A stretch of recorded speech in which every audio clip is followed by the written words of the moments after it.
Bienvenue sur Africa 24 dans cette nouvelle édition du QG News. Voici les titres de l'actualité.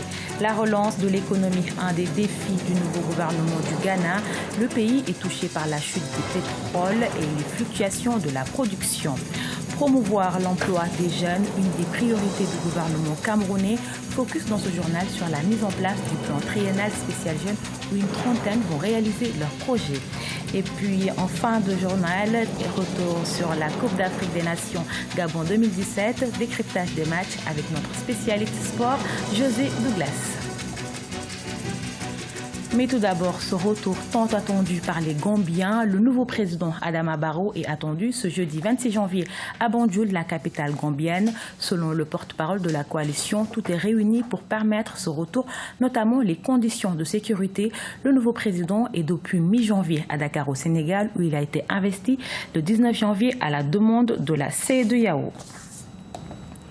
Connu pour ses transitions démocratiques apaisées, le Ghana fait face depuis quelques mois à la chute des cours des matières premières, une situation qui a contribué au ralentissement de son économie, dont les nouvelles autorités ont pour principale mission sa relance. Birama Saonera. Au Ghana, la relance économique constitue l'une des préoccupations majeures du nouveau gouvernement. Le président Nana Akufo-Addo, investi le 7 janvier 2017, fait face à d'énormes défis économiques, avec notamment les cours des matières premières qui restent relativement bas sur le marché international. La situation économique était catastrophique avant la prise de fonction du nouveau président. L'inflation est à son plus haut niveau et continue d'ailleurs de grimper. La balance fiscale est aussi mal en point. La dépréciation de la monnaie locale est devenue très inquiétante. La situation de l'emploi n'est pas favorable à nos jeunes. Les défis pour relever l'économie sont très grands. Les clauses des contrats signés avec le FMI ne sont pas des plus aisées pour une économie comme la nôtre. Ces contrats doivent être renégociés.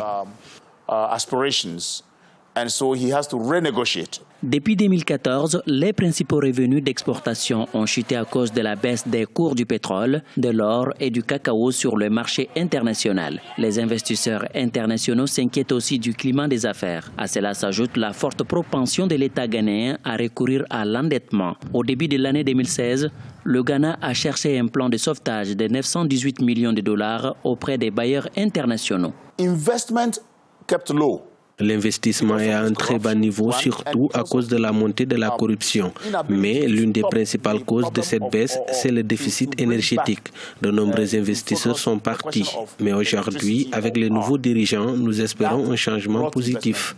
Le Ghana, il y a encore quelques années, était une destination de rêve pour les affaires. Avec Nana Akufo-Addo, nous espérons une nouvelle confiance des investisseurs étrangers. Au Ghana, l'enthousiasme qui a suivi l'élection du nouveau président Nana Akufo-Addo ne s'est pas encore estompé. Dans une tentative de relancer la croissance, Nana Akufo-Addo a promis lors de la campagne électorale de donner l'emploi aux jeunes et de mettre en place d'autres projets de développement. Des promesses qui sont prises au sérieux par les populations en vue d'améliorer leur situation socio-économique. Au Cameroun, le plan triennal spécial jeunes est en marche. Lancé par le chef de l'État, le projet a pour objectif d'aider les jeunes à une meilleure insertion socio-professionnelle. Pour son premier lancement, une trentaine de jeunes sont sortis du lot grâce à l'impact de leur projet. Explication avec notre correspondant Chérif Ousmane Bardonka. Lancée officiellement le 11 janvier 2017 à Yaoundé, cette opération décrétée par le chef de l'État en février 2016 a vu 38 jeunes issus des 10 régions du pays recevoir matériel et chèques en vue de la mise en œuvre de leurs projets. Sont ainsi ciblés l'agriculture, l'industrie, l'économie numérique et l'innovation technologique. Et pour ce faire, le ministère de la Jeunesse a développé 3 composantes orientées vers les besoins spécifiques des jeunes. Et ces domaines couvrent en réalité l'ensemble des activités de la jeunesse. Vous savez, c'est ça la spécialité de ce plan triennal spécial jeune. Nous recueillons d'abord les aspirations des jeunes. Je dois vous dire à date, sur les 160 000 jeunes inscrits à l'observatoire, quand on a fait le traitement informatique de leurs aspirations, tous rentrent dans ces 4 secteurs et surtout dans les 17 spécialités filières d'insertion identifiées.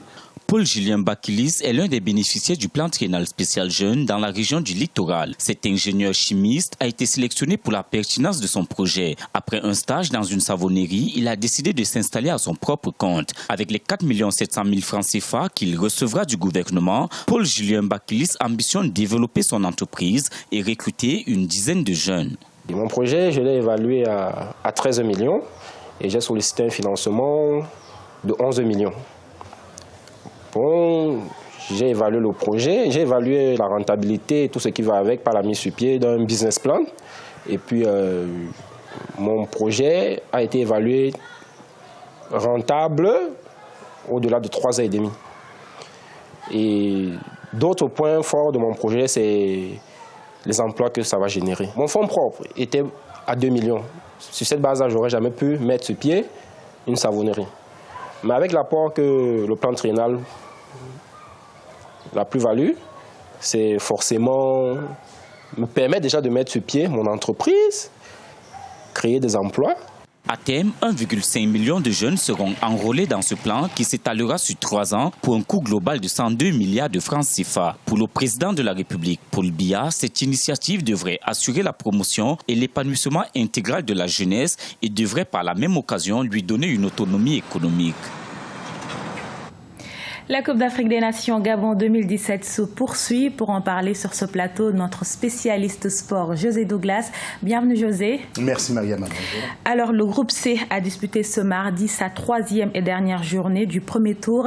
Un nouveau favori et pas des moindres de cette CAN a chuté. La Côte d'Ivoire, tenante du titre, a été battue par les Lions de l'Atlas du Maroc. Une nouvelle élimination après celle de l'Algérie qui suscite autant de réactions. Oui, tout à fait. Donc la Côte d'Ivoire de Michel Dussuyer éliminé par le Maroc 1-0.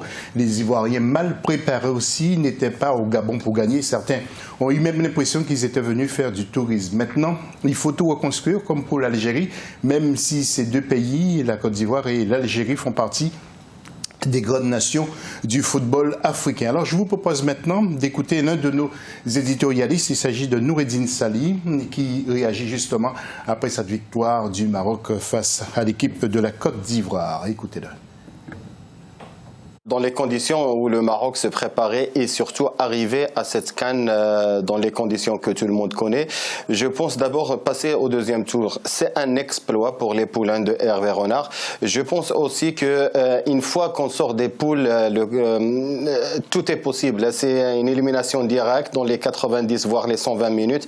Tout peut arriver. Donc je pense que toutes les équipes ont leur chance et notamment le Maroc pour aller très loin. Et pourquoi pas avec Hervé Renard, ça sera la Zambie de 2017. Dans l'autre rencontre du groupe C, 3e en 2015, la République démocratique du Congo termine première de ce groupe C de la CAN 2017, très relevée en s'imposant contre les éperviers du Togo. Les Léopards s'annoncent comme un nouveau favori de cette CAN. Tout à fait, la RDC qui poursuit son chemin, Mariama, 3-1. Un joueur se révèle aussi, il s'agit de Junior Kabananga qui évolue à Astana. La RDC dispose d'un buteur qui peut faire encore parler de lui. Alors, l'ex-international qui a évolué à Cannes, qui a évolué au Paris Saint-Germain, qui a été ex-entraîneur de l'équipe de la Guinée-Conakry, il s'agit d'Abara Simba. Justement, eh bien, il va nous parler de Florent Ibenge. Il va rendre hommage également à Claude Leroy et l'équipe du Togo. Nous l'écoutons. C'est super ce qu'il fait. Donc, je pense qu'il s'occupe de pas mal de secteurs au niveau de l'équipe nationale. Et là, ce qu'il démontre aujourd'hui dans cette CAN, je pense que c'est quand même quelque chose que tout le monde a vu. Et là, les adversaires, ils vont se méfier. Donc, on voit des talents, on voit la puissance, on voit les réalisations. Donc ça, c'est des choses que un entraîneur en face fait attention, quoi. Donc ça va se jouer encore en tactique. Ou alors, on essaie de poser ou on joue un duel, mais en duel, ils sont très costauds aussi. Physiquement, ils répondent toujours présents. Moi, j'ai dit chapeau pour Claude Leroy, mais bon, c'est un habitué. Il connaît la maison, on va dire. Il a l'expérience. Je pense que même c'est un exploit aussi d'être là dans des conditions qu'on connaît, parce que ça fait quand même quelques années qu'ils sont pas en compète.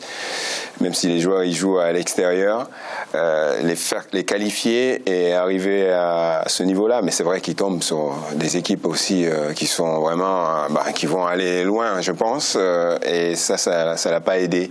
Mais je dis chapeau par rapport à son parcours. À présent, place au classement et aux résultats du groupe C, José. Oui, tout à fait. Je rappelle le Maroc-Côte d'Ivoire 1-0 et RDC-Togo 3-1. Résultat pour ce groupe. Mais le classement RDC termine en tête avec 7 points. Maroc 6 points. Côte d'Ivoire 2 points. Et Togo 1 point. Qualifiés pour les quarts de finale, RDC et Maroc. Alors, à l'affiche de ce mercredi, 3e et dernière journée des matchs de poule avec le groupe D, le Mali sur lequel tant d'espoir était fondé par le contrôle de son destin dans la compétition. Exactement, donc Égypte-Ghana à 19h GMT, ainsi qu'Ouganda-Mali, car ce sont des matchs qui vont se jouer en simultané. Rappelons le classement, juste pour mémoire, Ghana est premier avec 6 points, deuxième l'Égypte avec 4 points, troisième Mali 1 point et Ouganda est quatrième avec 0 point. Alors, situation compliquée, bien sûr, pour les hommes d'Alain Giresse, parce que l'Égypte est deuxième et l'Égypte ne va pas lâcher comme ça devant le Ghana, même si le Ghana est une équipe qui est assez puissante. Alors, comment ça va se passer? Est-ce que c'est Bamako ou le Caire qui sera en fait après le match? Justement, nous écoutons Sami Mochtabi, qui est l'un de nos éditorialistes. J'aimerais bien que Bamako fasse la fête, mais j'ai bien peur que les Égyptiens soient bien embarqués dans cette CAN. Ils ont quand même des joueurs confirmés au niveau international et au niveau européen, comme Salah El Neni. Donc je pense que l'Égypte a un avantage sur le Mali. Le Ghana étant déjà qualifié, ça aide aussi l'Égypte. Peut-être qu'ils vont pouvoir s'arranger avec un match nul qui satisferait les deux équipes. Donc j'ai bien peur que le Mali de Giresse s'en aille très tôt dans cette compétition. Merci beaucoup José Douglas pour toutes ces précisions. C'est la fin de ce journal qui a été réalisé par l'ensemble de la rédaction. Nous vous remercions pour votre fidélité. Dans un instant, une nouvelle édition de l'actualité sur Africa 24.